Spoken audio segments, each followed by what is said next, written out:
She had a badge. She had a gun. She had a husband. And she had a secret lover. And when that lover tried to walk away, she decided neither he nor his teenage daughter nor her own ex-husband deserved to live. This is the story of a New York City cop who went from pulling people over in Queens to plotting a double murder from the inside of a law enforcement agency. And the thing that makes this case so deeply unsettling, nobody saw it coming. Her name was Valerie, and she thought the badge would protect her from everything, including herself. If you're new here, subscribe. We cover the cases that make you look twice at the people closest to you. Let's rewind to 2017. Valerie is 32 years old. She's a New York City police officer stationed in Queens, and by all outward appearances, she has it together. She's got a career most people respect. She's married to a man named Isaiah, and her life, from the outside, looks completely ordinary. But that's the thing about people like Valerie. The surface is always the cleanest part. One day, she's on patrol in a Queens neighborhood. Routine stuff. But then she spots something that isn't routine at all. A man washing his car in the driveway. His name is John. And Valerie doesn't just drive past him. She pulls over. She introduces herself. He thinks she's attractive. They start talking. They exchange numbers. What could go wrong? Everything. Absolutely everything. Within weeks, Valerie and John have a full-blown affair underway. They're meeting at hotels. They're sneaking around. And despite the fact that Valerie is a married woman, still going home to Isaiah every night, the relationship with John escalates fast. At some point, they get matching tattoos on their left hands. The words, "Till death." In hindsight, that phrase was a warning, not a promise. John also gets Valerie's name tattooed on his body. These two are not playing games. This is real, or at least it feels real to them. But here's where the story starts to crack open at the seams. John has a teenage daughter, and from the moment Valerie meets her, something shifts. She doesn't like this girl. She thinks John spends too much money on her, shoes, bags, makeup. She thinks he gives his daughter too much attention.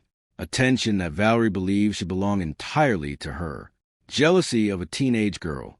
In a cop with a gun, remember that detail. About a year into this affair, things between Valerie and John start fracturing. The jealousy is getting worse.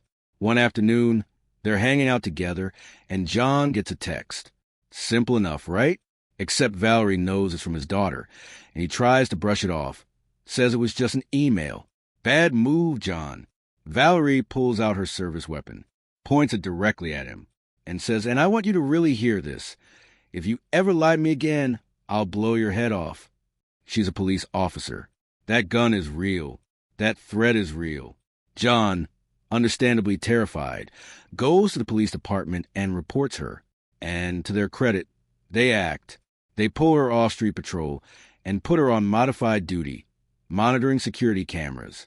They take away her firearm. But modified desk job doesn't fix whatever is broken inside Valerie's mind. Hit that like button if this is already more unhinged than you expected, because we're not even close to the worst of it. Meanwhile, back home, Valerie's marriage to Isaiah is disintegrating. They get into a fight, and Isaiah ends up arrested for domestic violence, though he maintains he did nothing wrong. The details are murky, but what's clear is that this household is in freefall. And then John breaks up with her. He's done. Maybe it's a gun-to-the-head incident. Maybe it's a jealousy. Maybe it's just self-preservation. Either way, he's out. But here's where Valerie does something that changes the trajectory of everyone's lives. John doesn't just break up with her quietly. He goes to Isaiah. He meets with the husband, face to face. And he confesses everything, the affair, the hotels, all of it. He apologizes. Isaiah filed for divorce. Now Valerie has lost everything. Her gun, her full duties, her husband, and the man she risked it all for has walked away. So what does she do? She starts calling John. Constantly. She harasses him. She threatens him and his daughter. She violates the restraining order he files against her, not once, not twice, but over and over again.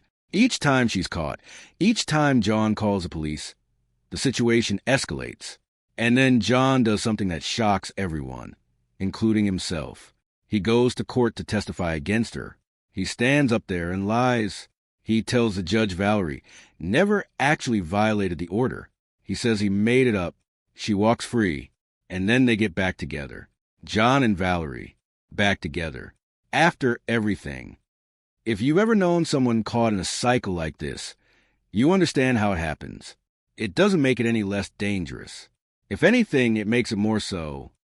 By 2019, Valerie and John are living together, which means John's teenage daughter is now around Valerie all the time, and the divorce from Isaiah is still grinding through courts. Slow, expensive, humiliating. Valerie is deteriorating. Something dark is taking root. One day, she tells John Isaiah needs to die, and she wants to hire someone to make it happen. John assumes she's venting, just blowing off steam. He doesn't say much. He hopes it passes. It doesn't pass. She brings it up again, and this time, she adds something that stops John cold. She says John's daughter needs to go, too. She wants someone to run the girl over with a car, a hitman, for his own child. This is the moment John realizes the woman he kept coming back to is capable of something unimaginable.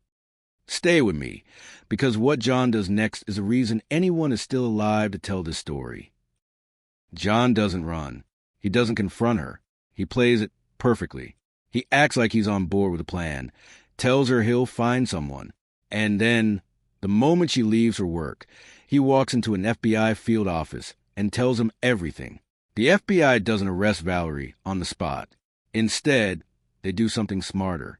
They hand John a recording device and tell him to get her talking. Over the next several conversations, John, the man she threatened, manipulated, and tried to weaponize against his own daughter, becomes the instrument of her undoing. He gets it all on tape. Valerie, in her own voice, describing how she wants one hitman to handle Isaiah, and then follow through the hit and run to kill John's daughter. Specific, detailed, unambiguous. The FBI now is what they need, but they want more. They want a full sting. Here is where this case takes a turn that feels cinematic. Except it actually happened. The FBI goes to Isaiah, her soon-to-be ex-husband, the man she wants dead. They tell him, "Your wife has hired a hitman. We want to catch her, and we need you to fake your own death." Isaiah agrees. Federal agents take him to a remote location. They position him slumped over the steering wheel of his car. They scatter broken glass around the vehicle to simulate a crime scene. They photograph everything, making it look convincing, like a shooting, like a hit gone through. Then the police go to Valerie's door and tell her, Isaiah is dead. They watch her face. They listen to everything she says. They observe how she reacts to the news that the man she wanted murdered is apparently murdered. And whatever she does in that moment, it is enough. Valerie is arrested and charged with solicitation of murder for the plot against Isaiah and conspiracy to commit murder for the plan to kill John's daughter. She faces serious federal time. The badge, the gun, the career, the relationship, all of it gone. Isaiah walks away alive. John's daughter walks away alive. And John, the man who made a dozen terrible decisions across 2 years, ultimately made the one decision that counted. He went to the FBI instead of going along with it. There's something haunting in that. The person who saved those lives was also the person who enabled the danger for so long. It's not a clean story. It's not a story where the hero is obviously a hero from the beginning. It's a story about how easy it is to become trapped inside someone else's spiral, and how hard it is to finally choose to step out of it. The matching tattoos on their left hands, the ones that say "till death," were supposed to be romantic. Instead, they became literal. Valerie intended exactly that. And the only reason it didn't happen is because John, at the last possible moment, chose differently. She had a badge that said protect and serve. And in the end, the only thing protected was her ability to get closer to the people she wanted to destroy. Some people wear their instability where you can see it. Valerie wore a uniform. She carried a shield. She passed every background check, every psych evaluation. And for years, she moved through a world that trusted her completely, while planning something no one would have believed if John hadn't recorded it himself. That's the part that doesn't go away when this video ends. Not the affair, not the tattoos, not even the murder plot. It's the fact that nobody knew until they did. If this case shook you, share it with someone. Subscribe to Last Witness. We drop a new case every day. And leave a comment. Do you think John shares any responsibility for what almost happened?